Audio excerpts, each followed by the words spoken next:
finds if the opinions and views of the hosts and guests do not reflect those of the station.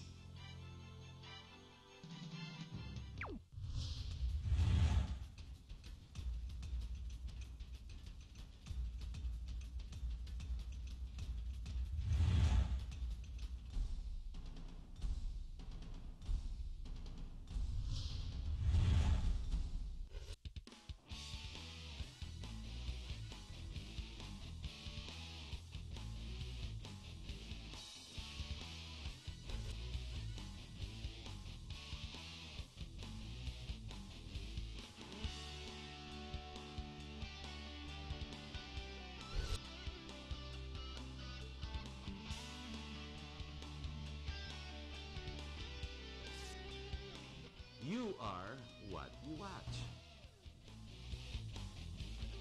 Hello, my name's Harry Watko. Welcome to our program.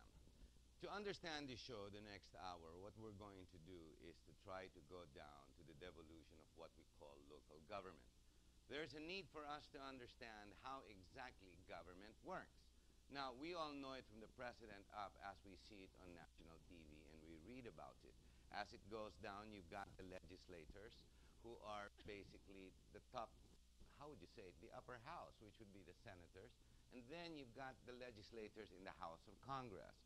These people in Congress represent, that's why they're called representatives, they represent specific country. Then you start going to what we call local government. Local government, where you have the mayor, the vice mayor, finally you have the councilors. It does not stop there. When you want to go to the grassroots level, you go now to what we call the barangays. The barangay, never mind what exactly where we got that name, because that's a long history, is where you have what you call the local leadership that is directly involving the constituents that they're supposed to be representing. The head of the barangay is called the chairman, and under the barangay you've got the kagawads.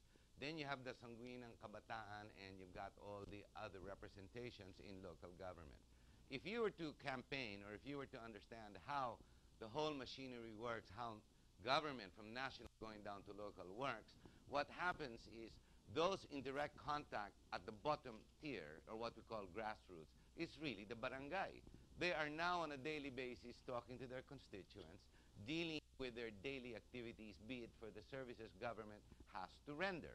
Now, the kagawads are an extension of the power and the authority of the barangay chair, who represents specific number of constituents. Now, the reason we're talking about this is because, be it for politics, not necessarily for the elections, we are going to talk about some of the issues that can actually cripple what you call the operations of the barangay. How does it actually work? Well, you've got their operating cost, of course, and you've got what you call wages and salaries. And then you have the specific percentages that go to specific groups. Without these monies, the barangay is rendered inutil, and the constituents in that area, or in that specific area, begin to suffer. In this topic, in our show tonight, we're going to be talking about a specific barangay called Pinagsama. This is in the area of Taguig. Now, this might sound a bit negative for, obviously, the mayor in this area and the family name of the mayor, in this case, Lani Cayetano, who is supposed to be the overall mayor. What's happening is we're going to do a bit of a public service in this program, and we're going to talk about the ills and the problems of specifically this barangay, which has been brought to my attention. We have with us, right to my right, we have Mrs. Vic, or Miss Vic Mortel, who's the chairman of the barangay. There you go. Then we have the kagawads, the two kagawads. We have Rachel Azarcon, and we have Mr. Felix Angangco. Magandang hapon po. Magandang gabi, kasi gabi na nga pala lumalabas to, although nagtitape tayo sa hapon. Ano? Magandang gabi sa inyong lahat. Salamat naman narito kayo. Ano ba naging problema ng barangay Pinagsama na narito po kayo? Kasi po, una po sa lahat, maganda pong hapon at nagpapasalamat po kami dahil nabibigyan po kami ng pagkakataon na makausap po kayo, sir. Ang problema po kasi sa Taguig is all about po sa RPT. Hindi po pag-release ng RPT sa mga hindi Real kaayan. Property Tax, Yes, RPT. Okay. Nang hindi po pagbibigay ng RPT sa mga hindi kakampi na barangay. Ibig sabihin, namumuliti ko doon, identified kayo sa lumang tugtugin doon, si Tinga. Pero di ba sabi niyo before the show, lahat naman ng barangay, lahat ng tauhan sa Taguig identified with Tinga because 9 years si Freddy Tinga doon, di ba? Yes po. Before nag-congress siya. So, hindi kayo mga taong Cayetano, kumbaga. Yes po. At saka, the same time po, si Mayor Lani Cayetano, last ano pa lang naman siya tumakbo eh. Last 2010. Oo, Kasi nasa bago na District siya. 1 po siya na congressman. Kami po actually District 2. Ilang distrito po kayo sa Taguig? Dalawa. Dalawa. Ilang barangay lahat-lahat? 28 barangays. Ba, marami din, ano, 28. So, you have come on TV to voice out your concern because you have issues when it comes to certain budgets. That is due you. Pero ang barangay nyo, ano tayo, background check muna. Wala pa kayong IRA, so it's the real property tax that is, may porsyento pumupunta sa barangay talaga. Yes po. Correct? Now, if I'm not mistaken, mayaman na Taguig, no? You were saying may mga 7 billion yan because hawak nyo Global City, di ba? 5 billion po. 5 billion. So, malaki-laki na yan. Yes, It's supposed to be shared, especially when it comes to the real property tax. May share kayo until may IRA kayo. So, dagdagang IRA, iba pa yung RPT. So, two sources of generating income for the barangay. Yes po. Hindi nyo nakukuha ang RPT. Ilang taon na po yan? Explain niyo po. 1 taon at 2 buwan na po. 1 taon at 2 buwan. Pero yung 2011, may binigay na sa inyo, pero kulang. Yes po. May balance pa kayo doon. Yes po. Actually po, may 4.6 million po kami na advance RPT na hindi po inire-release noong 2011. Ano yung total budget ng 2011 na yung hindi muna ni-release? Yung 11. 11 po, meron po kami estimated budget na 14,326,566.43. May accounting ka, nakikita niya. Kasi due sa inyo yan. Yes po. Hindi ni-release ngayon sa inyo. So, ang ni-release last year naman, kalahati lang or magkano Wala pong ibinigay kahit. for 2011. Yung binigay lang po is 5,173,122.52. So, may balance pa. Yes May po. balance pa. And then 2012, what is due you? Lahat po, walang ibinigay. Magkano na ngayon ang balance niyo total? Ang 21 million po, 999,000 po ang budget ng barangay noong 2012 po. Kayo po, Richelle, Miss Kagawan. Apo. Naapektahan ba kayo kasi walang nare-release? Ibig sabihin, wala kayong pondo mag-operate miski pa paano? Opo. Paano yung ginagawa? Ano nangyari? Sinasakal na kayo ng mga constituents nyo? Sige po. Actually po, yung pong composition po kasi na amin pong budget po is, yung 55% po nun ay yung pong allowance po ng mga tao na empleyado po sa atin pong barangay. Then yung 10% po nun ay para sa sangguniang kabataan. Then 5% po gender and development. And then po yung 5% po is for calamity fund. And then yung the rest po na 30% is for yung operation po ng barangay like yung panggasolina, mga supplies, dun po. And totoo po yun na sobra po talaga nahihirapan lalo na po sa operation yung aming pong barangay dahil wala po kami talagang pinagkukuhanan. Kundi po yung dapat pong RPT po na dapat inire-release po sa amin ng amin pong mayor. Kayo po, Mr. Angangco, Mr. Felix. Ano nangyayari pag hindi na-release? Ano ang apekto sa inyo po? How do you face the people? Sa mga tao, hinahanap lang nila talaga kung ano ang mga proyekto na Para sa kanila. para sa kanila. At mga serbisyo, dahil kung tutusin mo, grassroots nga, sabi mo kanina, grassroots nga talaga yung barangay at kami ang nakatutok sa mga tao. Ikaw maharap eh. Kayo talaga Yung mga maharap. kagawad talaga at saka kapitan ang humaharap sa mga tao. Lahat ng problema, sa barangay tumatakbo yan. Ngayon, kung wala talagang pundo, sa ngayon, isa nga lang tumatakbo na nasisira pa yung sasakyan namin. Nag-iisa nga lang. So, kulang talaga sa servisyo. Kulang talaga serbisyo. Nagagalit ang alam ba ng constituents nyo na hindi nyo naman tinatago? Talagang ganito nangyayari. Alam nila na mga iba nagagalit din doon sa na bakit hino-hold na dapat naman talaga na Sa inyo ibigay. ba nagagalit? Hindi naman. Hindi naman. Yung iba, na unaunawaan nila na yung iba nagagalit din sa barangay dahil bakit daw hindi na ibibigay, hindi nakakatulong. Yung iba, kay Mayora rin nagagalit dahil naunawaan nila na hindi naman talaga mag-ooperate ang isang barangay kung wala talagang pundo. Going back to the barangay chair, Miss Vic, Kailangan ba yung barangay nakaalay, aligned sa mayor? Dapat may independence din yan, di ba? Hindi naman kailangan parehong political party kayo, hindi naman kailangan Non-partisan. magkakaibigan kayo. Non-partisan dapat yan, di ba? Independently mandated, di ba? Yes. May boto kayo. Ano nangyayari sa ganito sitwasyon? Ganito ba talaga patakaran sa Taguig? Actually po, ang pagkakaalam ko po kasi, nung si Mayor Freddy Tinga po yung mayor, actually po lahat naman po is kakampi. Walang away-away. Wala po namang away-away. Ito lang pong, itong naupo pong mayor, si Mayor Lani po, doon lang nagkaroon po ng problema. Kasi po, parang ang nangyayari, kung may pagkakasala po yung dating kapitan, sa damay po lahat yung mga natitira pong mga official. Nagkasala ba yung dating kapitan dyan? Nakaaway ba? Hindi naman po talaga. Hindi naman po. Kasi ang ginawa po kasi noong 2010 po, nung nanalo po si Mayor Lani na, hinaras po kami ng kanyang mga tao, ng mga poso po. Kasi po, Grabe. O, sige. binigyan Kwento mo.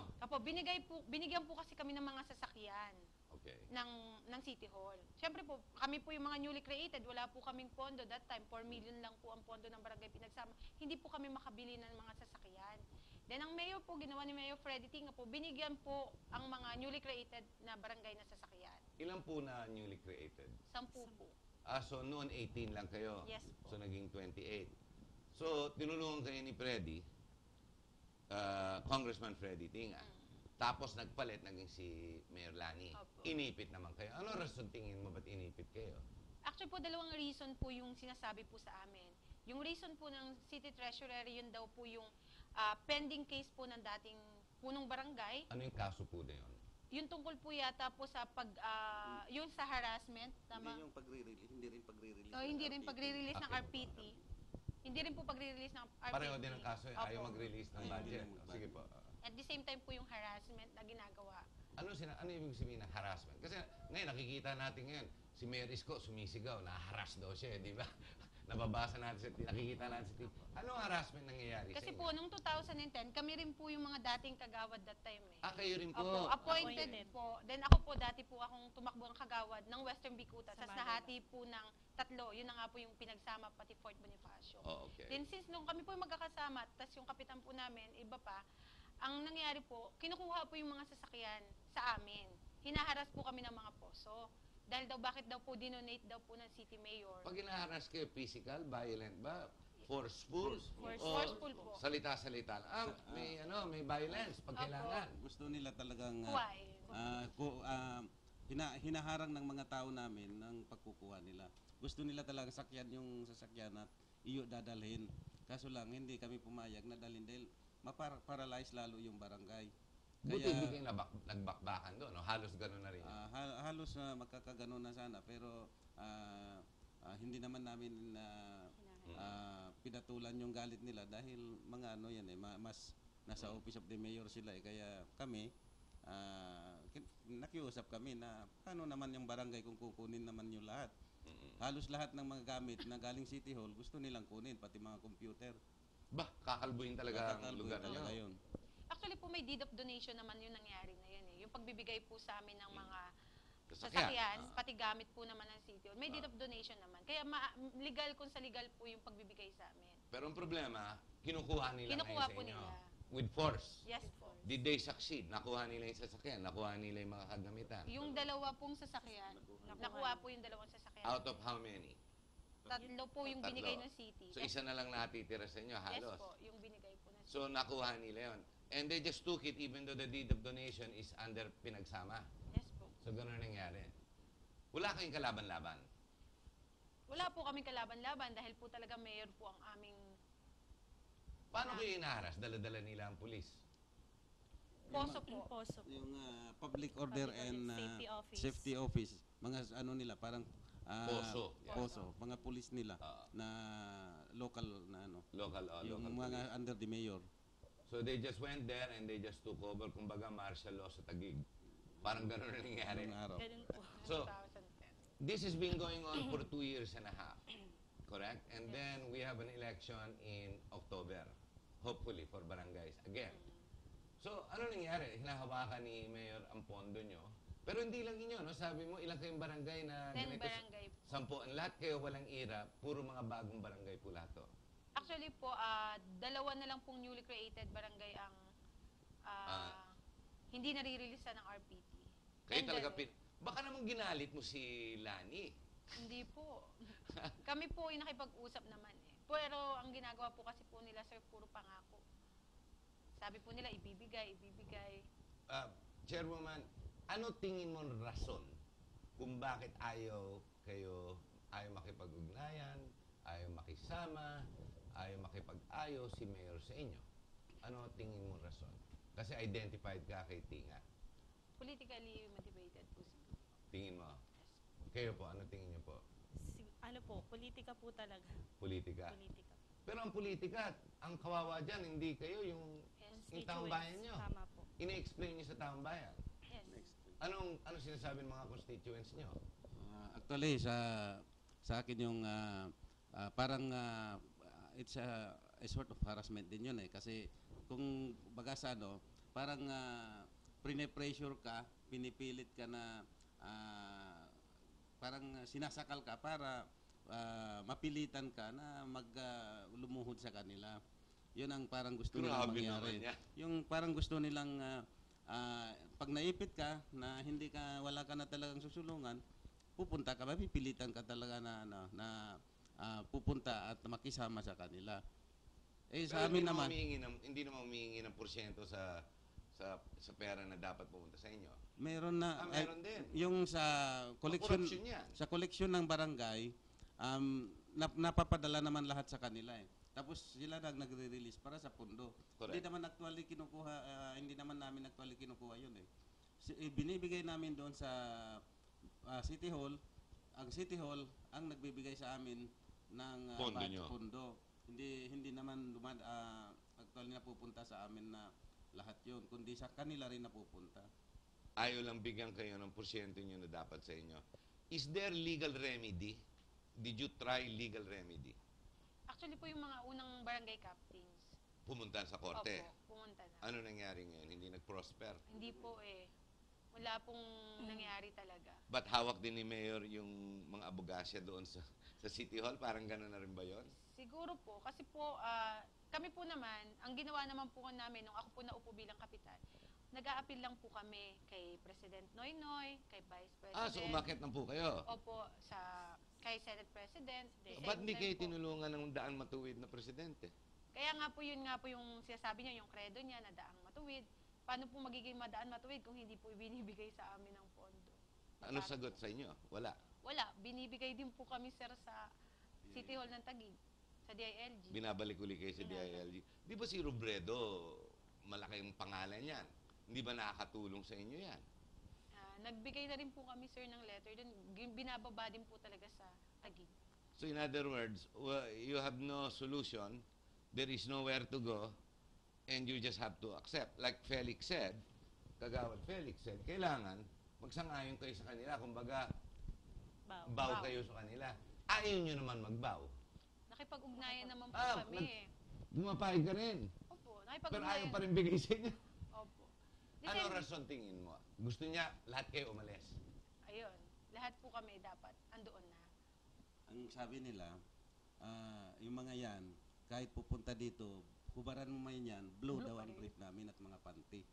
Kaya hindi talaga kami tatanggapin. Dahil sabi nila, balibaliktarin mo mga yan, blue ang kulay. Eh pink daw sila eh. Grabe naman ang politika sa inyo. Ganun ba talaga yan ever since? O ngayon lang pumasok Ngayon ang lang, Cayetano? ngayon lang. Ayun lang po. Paano ba nanalo si Lani kung blue ang Taguig? Paano nangyari nanalo ang pink? Sige nga. Paano nangyari yun? Di ba, alam ko, Tinga country yan, di ba, ever since. Ano nangyari po dyan? Ano tingin niyo nangyari? Biski rin po kami, nagulat kami kasi... Alam ko na, Picos. Tikos. Siguro Yan, po. baka wala Picos. kasing walang source code na isahan yan. Baka smart magic. Smart magic.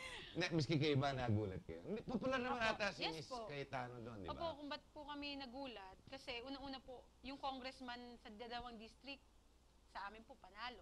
Blue rin yun. Opo. Blue. Vice Mayor po namin, panalo. Blue rin. Opo. Baka tas pa niya hirapan din ang vice mayor, hindi ba nagre-reklamo? Hindi naman, wala kayong naririnig. Vice Hindi, Mayor. Vice Mayor po, nawalan nga po sila ng pondo, pati Opisina. opisina, pati stock. Oh my gosh, hindi lang pala kayo ang may problema. Yes. So Pati lahat Lahat kalaban nila ni Cayetano, pink versus blue, nananalo ang pink. Mas malakas ang babae kaysa blue So, siya nananalo, iniipit niya lahat. Opo, Ba't ba nagpipilit si Cayetano dyan sa Taguig? Kung hindi siya blue, no? Ba't kaya nagpipilit dyan? Ano? Mayaman ang Taguig, sir. Mayaman ng Taguig po. Mayaman po ang Taguig. Ilang tao pa, ilang botante niyo po? Out of 28 districts, ilang po lahat-lahat siya? Mga 300, 400,000 na. Yes po siguro. Malaki-laki na. Malaki po. Tsaka malaki, may kayamanan na talaga. Maraming pera na pumapasok. Marami na pong mga commercial talaga doon. Establishment, McKinley Hill, Global City, Global City. FTI. Oh, FTI, bagong-bago lang yan. Opo. Malaking contribution na naman yan. Ayala. Ayan. The Ayala Group. Ayala. Kaya kailangan talaga, hawakan na ngayon talaga, maski anong gawin mo. Hawakan na dapat talaga ang Taguig. So, you tried to use legal remedies. Pumunta kayo ng abogado. Yes po. Wala rin nangyari. Wala rin po. DLG. DLG po. DLG, wala rin. Kay Actually, Robredo. ang kaso daw noon, yung ang advice sa amin nung yung legal, i-withdraw yung previous na complaint nung mga nakaraang Barangay kapitan Captain po. para bago kami mag-recomplain. Pero nung isang araw, narinig ko kay Kapitan De La Peña, Upper. pinapirma pala sila ng City Hall ng desistance Resistance. para daw Withdraw. sinabi daw pipirma kayo dito para may release namin yung pundo nyo para yung kaso mawala. Nung pumirma sila wala rin. Hindi rin binigay. Loko na. Okay, we're at the bottom of the hour. We're gonna have to take a short break. Ladies and gentlemen, we have seen how martial law can take place in the grassroots level. We can see how politics will continue even when there is no longer any election. We can see how Goliath and David plays out. In this case, you work out who's David and who's Goliath. The problem here is never mind the politics or the politicians or those who have the mandates from the people, but the people themselves who suffer the consequence of all this infighting. Meantime, the money is being saved and it's congregating into bigger amounts. It's obvious who controls the bigger amount now. Of course, there's always two sides of a coin. If only we could have Mayor Lani Cayetano here in the studio, it might be even more interesting. But we don't. So we're hearing one side of the coin, and we're going to exhaust this side until when we come back and ask even the harder questions as to why the politics remain to be like this. Alam niyo po, sa bayan po nito, ito, kinaiinisan ko rin to, sarili ko na lang to, no? Bakit kaya meron Team Pinoy at tumatabi ang presidente natin? Tapos yung kabila naman, may uno. Tumatabi naman yung VP Presidente, yung Vice President. Hindi ba presidente na natin si Pinoy? Hindi naman kailangan mag-eleksyon na yun. Bakit kaya sumasama pa siya at siya nag-endorse? Hindi naman siya artista. Presidente siya, binabayaran natin siya para maging presidente at umiikot siya. Siya mismo nangangampanya para sa kanila. Tapos ang kabila, the Vice President. My gosh, doesn't it show how united a country we are or how energized we are so politicized that it's ridiculous? In this case, we have seen the barangay, the chair, and the kagawad voted by their people, their constituents, who give them the power and authority to represent them, and yet their authority and responsibility is being stepped on and abused by a higher office, in this case, the local office of the mayor. This is what you call the inner workings of what you call martial law or what we call abuse. And kaawa-awa dito, collateral damage is the people. Now, this may not be your problem because you may not be from Taguig and you may not be from these barangays. But what if nangyari ito sa lugar mo? Tingin mo, upo ka lang dyan, kumakain ng popcorn, nanonood ng TV. Ganun pala nangyayari doon. Ano? Kaya nga lumalabas itong show nito sa GNN eh. Lumalabas po ito because we want to generate critical thought. You should stop and stand up for your rights because it is your right. Stay with us. We'll be right back and we'll bring you